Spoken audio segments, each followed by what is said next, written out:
I'm Katie Taylor. I am the author of the Nature Adventure book, and today we've just been on a nature adventure with the children, and we've set up lots of activities that are included in the book.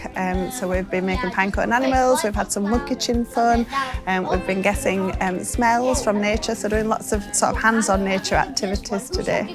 So I live in Darfield, which has been amazing. So I've seen lots of activities going on in Barnsley Book Festival, so I was approached to see if I could join in and have a go. So it's nice that it's my local library. I've loved sort of interacting with the children and seeing them having a go and being outside. It was lovely to see them mixing with the mud and the nature and having a go with their family members as well, so that's been nice to see.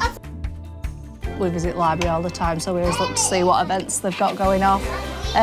This one particularly, because kids love playing outside and love nature, so we just wanted to come and take part in a nature activity.